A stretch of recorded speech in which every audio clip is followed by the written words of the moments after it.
સરથાણા વિસ્તારમાંથી 17 વર્ષીય નાબાલિગ બાળકી છેલ્લા 35 દિવસથી ગુમ છે। પરિવાર દ્વારા સરથાણા પોલીસ સ્ટેશનમાં ફરિયાદ નોંધાવ્યા બાદ પણ અત્યાર સુધી કોઈ અસરકારક કાર્યવાહી ન થતા પરિવારજનો અને સમાજમાં ભારે રોષ જોવા મળી રહ્યો છે। ત્યારે આ મામલે બાળકી ગુમ થયા બાદ પરિવારજનો દ્વારા પોલીસને સ્પષ્ટ માહિતી આપવામાં આવી હતી કે આરોપી ચોક્કસ સ્થળે હાજર છે, પરંતુ પરિવારજનો પોલીસને વાહન વ્યવસ્થા આપવાની તૈયારી દર્શાવતા હોવા છતાં આરોપીને પકડવા માટે તાત્કાલિક કાર્યવાહી કરવામાં આવી નહોતી તેવા આક્ષેપો લાગ્યા છે। ત્યારે પાટીદાર સમાજ દ્વારા મોડી રાત્રે સરથાણા પોલીસ સ્ટેશનનો ઘેરાવ કરવામાં આવ્યો અને મોટી સંખ્યામાં પાટીદાર સમાજના લોકો પોલીસ સ્ટેશન પહોંચીને જવાબ માંગ્યો।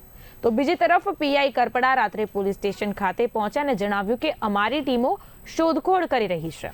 હાલ તો આ મામલે બાળકીના પરિવારજનો અને સમાજ દ્વારા ગૃહ વિભાગમાં રજૂઆત કરવાની જાહેરાત કરવામાં આવી છે। આરોપીને ઝડપથી પકડીને વિશેષ ગુનો દાખલ કરવામાં આવે તેવી માંગ ઉઠી છે। 17 વર્ષની પાટીદારની દીકરી સરથાણા પોલીસ સ્ટેશન હદ વિસ્તારમાંથી ગુમ થાય છે, અપહરણ થાય છે। એ સંદર્ભે પાટીદાર સેવા સંઘ દ્વારા ગઈકાલે યોગી ચોક વિસ્તારની અંદર મિટિંગ બોલાવી હતી।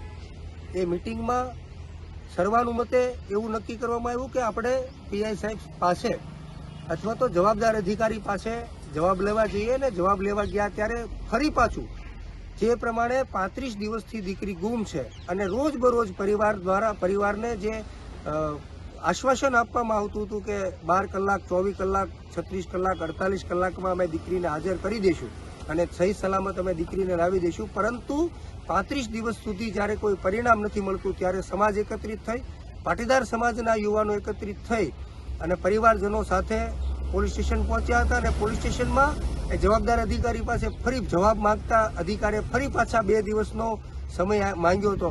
ત્યારે પાટીદાર સમાજના યુવાન આગેવાન તરીકે યુવાનોની ને આગેવાનોની એક જ માંગ છે કે આ દીકરી 35 દિવસથી ક્યાં છે, કેવી રીતે રહે છે, કોની સાથે રહે છે એ જાણ નથી ને તાત્કાલિક ધોરણે આ દીકરીની પરિવાર સાથે મુલાકાત થાય ને દીકરી સહી સલામત હાજર થાય।